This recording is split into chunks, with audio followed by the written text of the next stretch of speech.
당신은 건강하고 재능이 있으며 수많은 기회를 가지고 있을 수 있습니다. 그럼에도 불구하고 마치 감옥에 갇힌 듯 살아갈 수 있습니다. 돈이 없어서가 아니라 그것을 잃을까 두려워하는 끊임없는 불안 때문에 그렇습니다. 여기서 모순이 드러납니다. 가난을 두려워하면 할수록 그 가난은 더욱 가까이 다가옵니다. 이상하지 않습니까? 그러나 바로 이것이 제가 수십 년 동안 인간의 마음을 연구하며 발견한 진실입니다.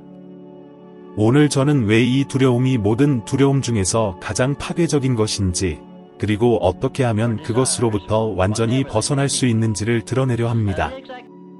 가난에 대한 두려움은 마치 그림자와 같아서 태양이 강하게 빛나는 순간에도 내 발걸음을 따라옵니다. 무시무시한 괴물처럼 나타나는 것이 아닙니다. 오히려 조용히 다가와 부드러운 목소리로 신중함을 가장하며 속삭입니다. 당신은 몇 번이나 이런 목소리를 마음속에서 들어본 적이 있습니까? 위험을 감수하지 않는 게 낫지 않아? 혹시 잘못되면 어쩌지? 지금 가진 것마저 잃으면 어떻게 하지? 이것이 가난에 대한 두려움이 가장 잔혹하게 드러나는 방식입니다. 이성의 탈을 쓰고 있지만 사실은 겁쟁이의 목소리일 뿐입니다. 저는 이미 수없이 그 속삭임을 제 안에서 느껴왔기 때문에 잘 알고 있습니다. 저에게도 특별한 기회가 눈앞에 있었던 순간들이 있었습니다. 하지만 저는 조용히 물러섰습니다. 능력이 부족해서도 준비가 덜 되어 있어서도 아니었습니다. 단지 그 부드러운 목소리가 행동하지 않는 것이 더 안전하다고 믿게 만들었기 때문입니다. 바로 여기에 위험이 있습니다. 이 두려움은 가장 뛰어난 사람조차도 마비시킬 수 있습니다. 저는 놀라운 재능을 가진 사람들이 결국 자신이 될 수 있었던 존재의 그림자에 불과하게 되는 것을 보았습니다. 그들에게 지성이 부족했던 것이 아니라 마음속에 부족함이라는 독을 안고 살았기 때문이었습니다. 당신에게 묻겠습니다. 얼마나 자주 당신은 시도하기도 전에 스스로를 방해했습니까? 얼마나 많은 아이디어를, 첫걸음을 내딛기도 전에 실패를 상상하면서 포기해버렸습니까? 그것은 마치 잔인한 조각가가 보이지 않는 곳에서 당신의 정신 속에 실패라는 형상을 빚어내는 것과 같습니다. 가난에 대한 두려움은 꿈을 요람에서부터 질식시킵니다. 당신이 현명하다고 믿게 만들지만 사실은 단지 의심에 굴복하게 하는 것입니다. 바로 그 목소리는 이렇게 말합니다. 적절한 순간을 기다려라.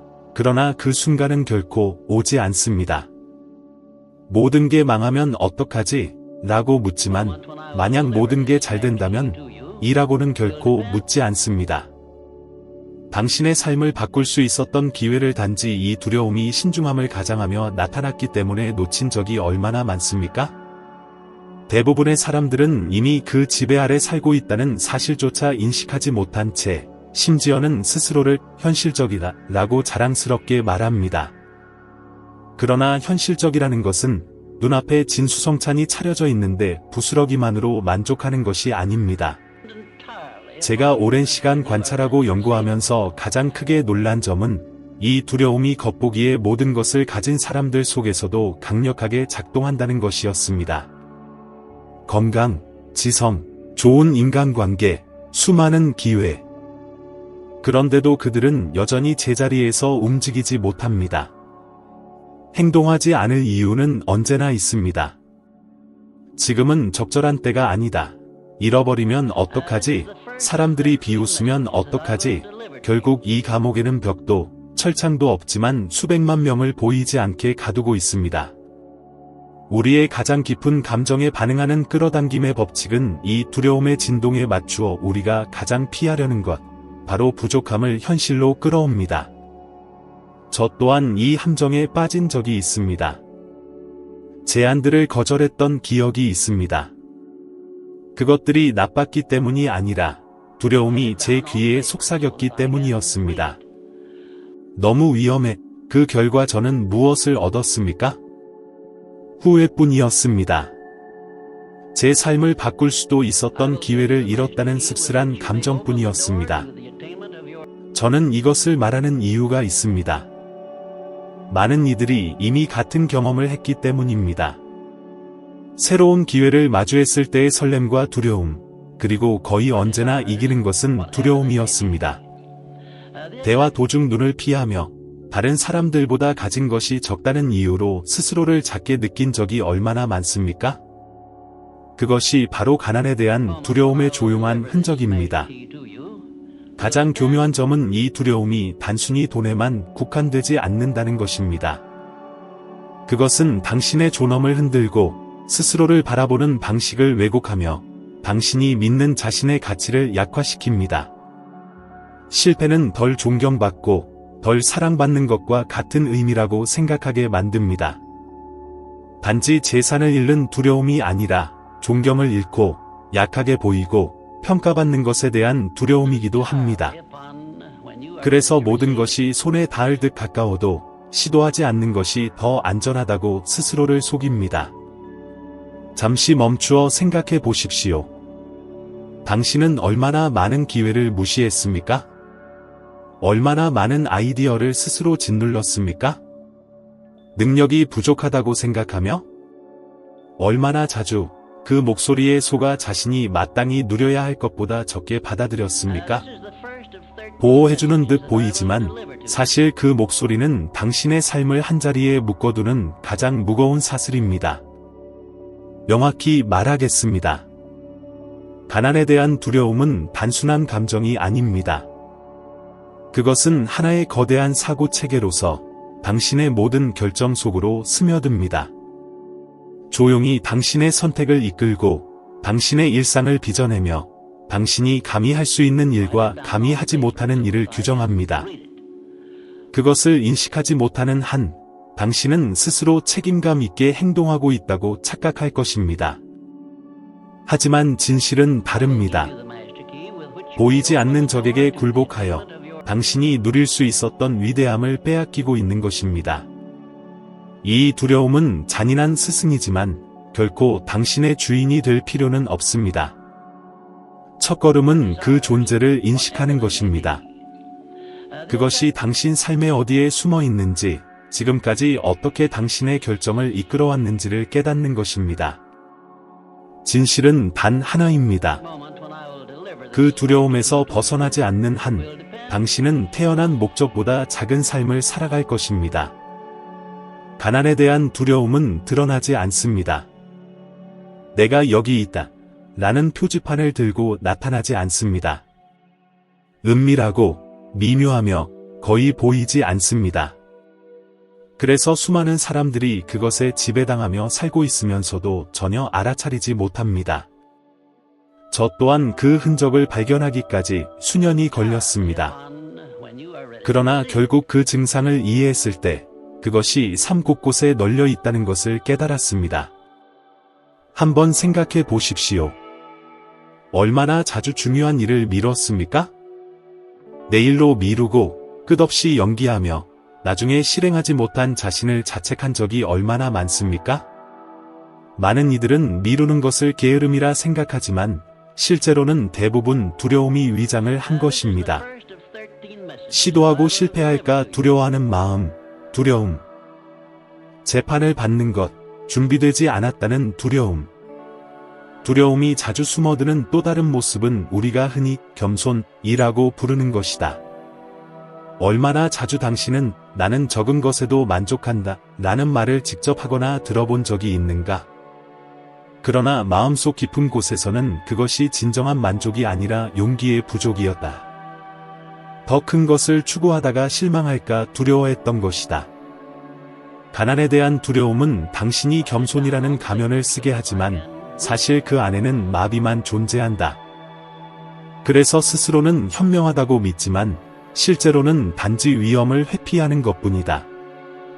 그것은 마치 작은 돈벌이지만 안전한 월급을 선택하는 노동자와 같다. 그는 수입을 늘릴 기회가 있어도 그것을 외면한다.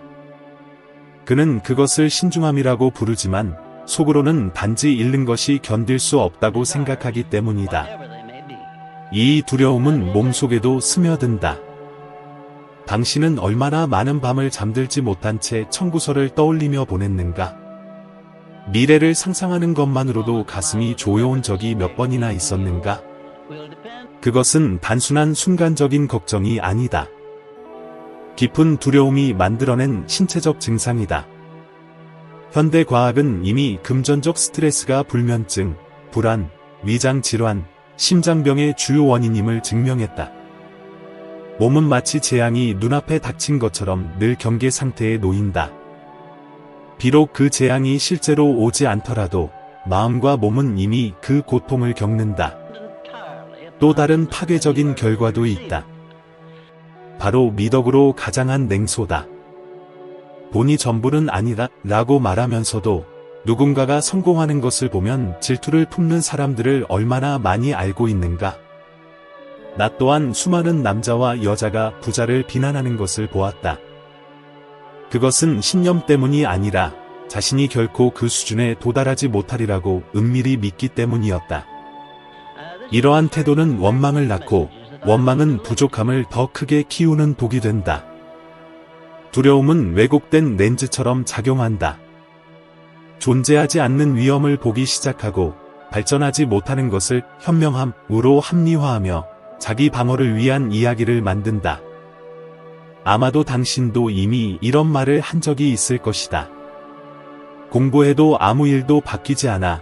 혹은 돈을 저축해도 소용없어. 항상 부족할 거야. 이 말들은 모두 조용한 증상이다. 그것은 두려움이 이미 당신의 마음속에 자리 잡았다는 신호다. 나는 과거에 큰 기회를 앞에 두었을 때 내 몸이 마치 전쟁터에 있는 것처럼 반응했던 순간을 기억한다. 손에서는 땀이 흘러내리고 심장은 미친 듯이 뛰었으며 앞으로 나아가지 마라 라는 목소리가 끊임없이 속삭였다. 실제 위협은 없었다. 단지 두려움이 몸을 지배하고 있었을 뿐이다. 그리고 여러분 중 얼마나 많은 이가 매일 그렇게 살고 있는가? 만성적인 통증, 끊임없는 피로, 단순히 육체적인 문제가 아니라 결핍이 주는 불안에서 비롯된 건강 문제를 짊어지고 있지 않은가? 이 두려움은 교묘하다. 왜냐하면 스스로 적이 아닌 것처럼 위장하기 때문이다. 그것은 조심스러운 조언자처럼 다가와 말한다. 현실을 받아들여라. 너무 큰 꿈은 꾸지 마라. 모험하지 마라. 신중하라. 그리고 당신은 그것을 믿는다. 왜냐하면 그 말들이 안전해 보이기 때문이다. 그러나 진실은 매번 그 조언에 굴복할 때마다 당신의 삶이 조금씩 줄어든다는 것이다. 변명의 순간마다 당신의 인생을 바꿀 수도 있는 가능성을 포기하는 것이다. 나는 분명히 말한다. 가난에 대한 두려움은 단지 재정을 방해하는 데 그치지 않는다. 그것은 당신의 행동, 선택, 심지어 건강까지 지배하려고 한다.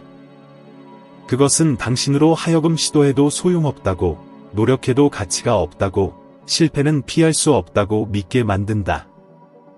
그리고 당신이 그것을 믿을 때, 당신은 그것이 사실인 것처럼 행동하기 시작한다.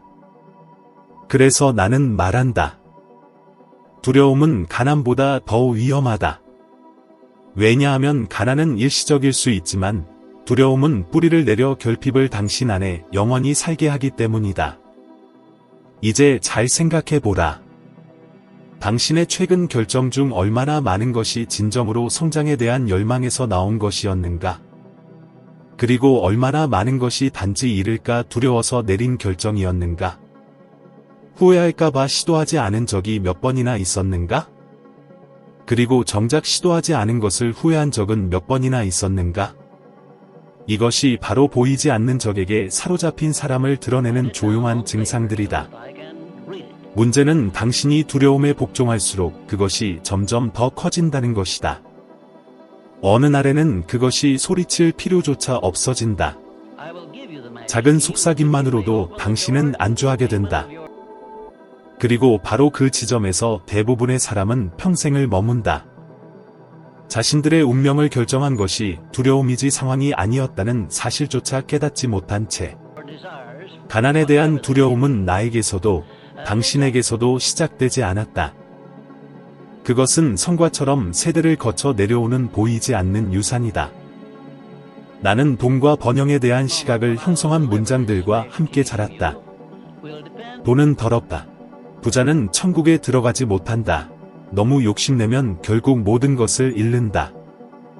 이런 말들은 단순하고 선이었던 사람들 입에서 나왔지만 내 마음속에 절대적인 진리처럼 각인되었다. 대부분의 사람들도 마찬가지다. 우리는 어린 시절부터 우리 것이 아닌 믿음을 받아들이며 자란다. 그러나 그것들은 시간이 흐르며 무거운 쇠사슬처럼 느껴진다. 나는 어린 시절의 한 장면을 뚜렷이 기억한다. 저녁 식탁에 앉아 있을 때 돈에 관한 이야기가 나오면 무거운 침묵이 내려앉았다. 아버지는 조심스러운 어조로 어려움을 이야기했고 어머니는 걱정스러운 눈빛으로 그 대화를 피하려 했다. 나는 그들의 눈빛 속에서 돈이 기회의 원천이 아니라 걱정과 긴장, 심지어 수치심의 원인이라는 것을 배웠다. 놀라운 것은 어린아이의 마음이 그러한 메시지를 마치 보편적인 법칙처럼 새겨둔다는 것이다. 나는 일찍부터 더 많은 것을 원한다는 것이 위험하다고, 부를 추구하는 것이 거의 죄악과 같다고 믿도록 길들여졌다. 그렇다면 당신은 어떠한가? 당신은 어린 시절 어떤 말을 들었는가? 큰 꿈을 꾸는 것은 어리석다고, 부자는 탐욕스럽고 냉정하며 비인간적이라고, 열심히 일하는 것은 고귀하지만 부자가 되는 것은 의심스럽다고 몇 번이나 들었는가? 진실은 우리의 돈에 대한 믿음 대부분이 우리의 경험에서 비롯된 것이 아니라는 것이다. 그것은 부모, 교사, 종교 지도자, 이웃의 목소리를 통해 심어진 것이다. 이 조건화는 단지 가정에만 국한되지 않는다. 사회 전체가 이 제한적인 믿음을 살아있게 유지하기 위해 음모를 꾸미는 것처럼 보인다. 학교를 생각해보라. 우리는 수학, 과학, 문학을 배우지만 돈이 실제로 어떻게 작동하는지는 거의 배우지 않는다. 우리는 돈을 위해 일하는 법은 배우지만 돈이 우리를 위해 일하게 하는 법은 배우지 않는다. 우리는 제도에 복종하도록 준비된 채 성장하지, 그 안에서 자유를 창조하도록 준비된 것은 아니다. 다른 방식으로 생각하려는 사람은 탐욕스럽거나 몽상가이거나 무책임한 사람으로 낙인 찍혔다. 그렇게 우리는 작은 것에 만족하고 더 많은 것을 원하는 사람들을 경계하는 법을 배웠다. 나는 평생 수백 명을 인터뷰하며 이 모습을 반복적으로 목격했다. 남성과 여성은 자기 것이 아닌 목소리를 가슴속에 지니고 있었고 그것이 마치 진리처럼 울려 퍼졌다. 그 목소리는 이렇게 속삭였다. 내 현실을 받아들여라. 싸워봤자 소용없다.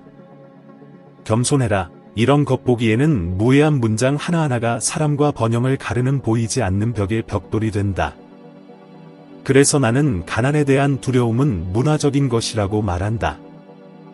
그것은 집단적 사고 속으로 스며들어 사회의 구조 일부가 되고 모두가 같은 패턴을 반복하기 때문에 눈치채지 못한다. 누군가가 삶을 불평하거나 정부를 탓하거나 부자가 되는 사람을 비웃는 장면을 얼마나 흔히 듣는가? 이런 행동은 단순한 하소연이 아니라 조건화의 증상이다. 반복될수록 더 강화된다. 끌어당김의 법칙은 이런 신념의 파동에 반응하여 더 많은 결핍, 더 많은 제약, 더 많은 부족함을 가져다준다. 사람은 현실을 묘사한다고 믿지만 실제로는 매일 자신의 생각으로 현실을 창조하고 있는 것이다. 나는 잠재력이 넘치는 한 젊은이와의 인터뷰가 떠오른다. 그는 늘 창업을 꿈꿨지만 시도조차 하기 전에 포기했다고 말했다. 이유는 어릴 적부터 자영업은 부자들만 하는 것이다 라는 말을 들으며 자랐기 때문이다. 그 말이 그를 평생 따라다녔고 결국 그는 평생 고용인으로만 살아가야 한다는 운명을 받아들였다. 능력이 없어서가 아니라 어린 시절 심어진 믿음이 성인이 되어서도 넘을 수 없는 장벽으로 바뀌었기 때문이다. 비슷한 이야기를 얼마나 자주 보았는가? 또 당신 자신이 의심 없이 물려받은 신념을 반복한 적은 몇 번이나 있었는가? 가난에 대한 두려움의 진짜 위험은 바로 여기 있다. 그것은 갑자기 나타나는 것이 아니라 어린 시절부터 우리 안에 길러진다. 말과 비교, 시선 등을 통해 스며든다. 그리고 성인이 되면 그것은 더 이상 외부의 목소리가 아니라 내적인 확신이 된다. 이제는 누군가가 당신에게 순응하라고 말해줄 필요도 없다. 왜냐하면 당신 스스로가 스스로에게 이렇게 되뇌기 때문이다. 안 돼, 소용없어, 내 것이 아니야. 그러나 진실은 이 믿음은 당신 것이 아니라는 점이다. 그것은 원치 않는 유산처럼 당신에게 넘겨진 것이다. 하지만 좋은 소식은 배운 것은 모두 다시 잊을 수 있다는 것이다. 다만 어린 시절 당신을 형성했던 목소리를 의심할 용기가 필요하다. 그 가르침이 정말로 의미 있는지 아니면 단지 이전 세대의 두려움과 한계의 반영이었는지를 묻는 것이다. 이것이 보이지 않는 가난의 사슬을 끊는 첫걸음이다. 의심 없이 받아들이는 한, 당신은 자신의 것이 아닌 패턴을 반복하며 그것이 당신의 삶 전체를 지배하게 한다. 불타는 열망은 단순한 변덕이 아니다. 그것은 두려움을 정면으로 몰아내는 내적 결단이다. 내가 꿈을 목표로 바꾸고 목표를 명확한 계획으로 세웠을 때 놀라운 일이 일어났다. 불가능해 보이던 것이 단지 어려운 일처럼 보이기 시작했고, 열망이 충분히 강하다면 심지어 어려운 것조차 피할 수 없게 된다. 나는 깨달았다. 명확함은 두려움을 죽인다. 나는 첫 번째 목적을 종이에 적었고, 매일 아침 큰 소리로 읽으며 내 안의 군대를 깨웠다. 반복은 열망을 굳히고, 열망은 내 행동을 이끌었다. 진정한 강렬함으로 무언가를 원하고 분명한 방향으로 행동하는 한, 두려움이 자라날 공간은 없었다. 그래서 나는 알게 되었다. 불타는 열망과 명확한 계획이 첫 번째 해독제라는 것을. 그러나 단순히 바라는 것만으로는 충분하지 않다. 마음은 칼날을 갈듯 훈련되어야 한다. 나는 일찍이 인간의 사고가 유연하다는 사실을 깨달았다. 마음은 비옥한 밭이며 감정과 함께 반복적으로 심는 것은 무엇이든 받아들인다. 우리가 두려움을 반복하면 불안을 수확하고 믿음과 목적을 반복하면 진전을 끌어당긴다. 그래서 나는 의식적인 반복을 삶에 들였다. 확신을 담아 긍정문을 쓰고 매일 감정을 담아 반복해 그것이 내면의 어휘가 되도록 했다. 나는 세부적으로 상상했다. 눈을 감고 환경과 소리, 이미 목표를 이룬 듯한 감각을 느꼈다. 뇌는 현실과 상상을 구분하지 못했고 그것은 내 편이 되었다. 정신적 경험이 반복될 때 창조는 필연이 된다. 그리고 나는 경계를 늦추지 않았다. 아침에는 긍정하고 오후에는 의심하는 식으로는 소용이 없었다. 나는 정원에서 잡초를 뽑듯 내 생각을 지켰다. 아마 당신은 이렇게 물을지도 모른다. 청구서, 마감일, 끊임없는 알림 속에서 이걸 어떻게 적용할 수 있죠? 나는 단도직입적으로 말하겠다. 빚이 있다면 지금 앉아 갚고 싶은 정확한 금액, 기간, 방법을 적어라. 이번 주에 할인을 조건으로 한 협상, 오늘 안에 3가지 불필요한 지출을 줄이는 것, 주말에 특정한 추가 수입을 올리는 것. 당신이 월급쟁이라면 앞으로 90날 안에 원하고자 하는 정확한 소득 증가액을 정하고 그 대가로 무엇을 할지 적어라. 야간 기술 강좌 하나, 상사에게 제출할 수 있는 측정 가능한 프로젝트 하나, 금요일까지 잡힌 2번의 외부 면접. 당신이 사업가라면 30일 안에 달성하고 싶은 명확한 매출 목표를 세우고 3가지 지렛대를 정리하라. 마감 기한이 있는 매혹적인 제안 하나, 기존 고객을 위한 간단한 캠페인 하나, 보완적인 파트너십 하나. 그리고 솔직히 스스로에게 물어라. 숫자는 얼마인가? 날짜는 언제인가? 대가로 무엇을 제공할 것인가? 앞으로 24시간 안에 취할 첫 번째 행동은 무엇인가? 구체화할수록 두려움은 숨어있는 안개를 잃는다. 나는 내 환경도 엄격히 관리했다. 변화하는 마음은 씨앗과 같다. 햇빛과 보호, 그리고 기름진 토양이 필요하다. 부정적인 말, 의심 가득한 시선, 그리고 두려움에 기초한 조언은 우리가 상상하는 것보다 훨씬 더 깊이 잠식한다. 나는 잡음을 멀리하고 무엇을 읽고 듣고 누구와 대화할지를 신중히 골랐다. 내 마음속에는 오직 나를 강화하는 목소리들만 들어올 수 있는 정신적 공간을 만들었다. 그것은 반드시 부유한 사람들이 아니었고 성장에 맞추어져 있는 이들이었다. 내가 그 분위기에 더 많이 몰입할수록 현실은 점차 달라지기 시작했다. 그러나 나는 깨달았다. 어떤 외적인 변화도 내가 내면에서 최종적인 결정을 내리지 않으면 지속되지 않는다는 사실을. 즉, 두려움 대신 믿음을 선택하는 것이다. 마음은 서로 대립하는 두 가지 생각을 오래도록 동일한 힘으로 유지할 수 없다. 내가 믿음을 기르면 두려움은 침묵한다. 믿음은 의심이 없는 상태가 아니라 의심 속에서도 버티는 지속성이다. 나는 그것을 연약한 불꽃처럼 길렀다. 역풍으로부터 보호하고 긍정적인 반복으로 키우며 풍요로움의 심상으로 지탱했다. 그 결과는 분명했다. 혼돈 속에서도 평안, 부족함이 외쳐도 행동할 수 있는 선명한 마음이었다. 하지만 증거는 당신도 아마 본 적 있을 것이다. 경기 전에 머릿속으로 이미 경주를 그리는 운동선수들, 공연 전에 마음속으로 리허설하는 음악가들, 목표를 기한과 함께 적어 내려가는 전문가들. 현대 과학은 이제 정신적 훈련이 실제 실행과 유사한 신경회로를 활성화한다는 것을 보여준다. 나의 연구 또한 언제나 같은 방향을 가리켰다. 규율 있는 반복과 시각화는 기대를 다시 쓰고, 기대는 결정을 이끄는 렌즈가 된다. 나는 수십 년 전, 그것이 유행하기 훨씬 전부터 가르쳐 왔다.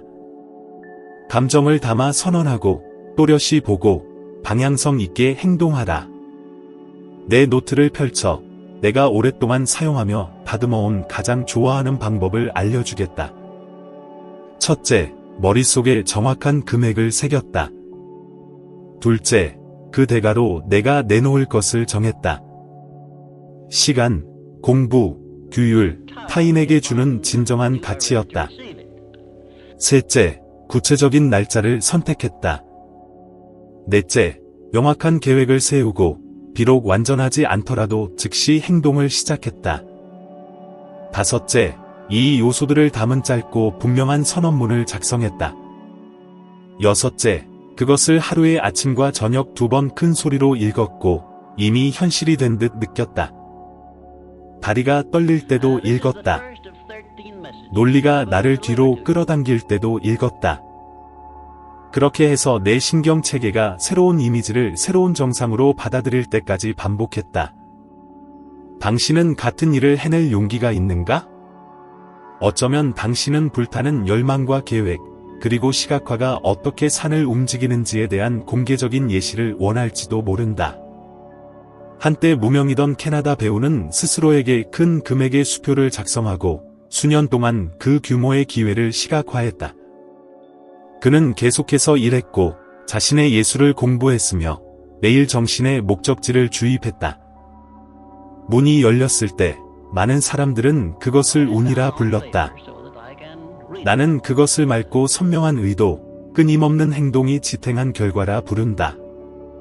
운이란 준비와 기회가 만나는 지점일 뿐이다. 이제 패턴을 잠시 깨자. 휴대폰을 꺼내 메모 앱을 열어라.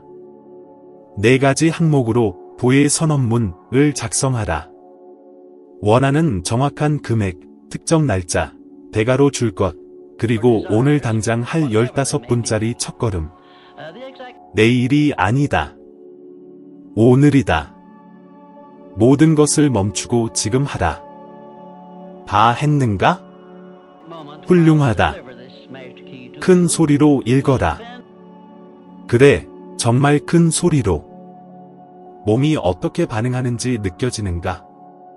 바로 이렇게 당신은 두려움이 아닌 결정을 따르도록 마음을 훈련하기 시작한다. 이것이 일상 속에 휩쓸려 사라지지 않도록 나는 실천 가능한 30일 도전을 제안한다.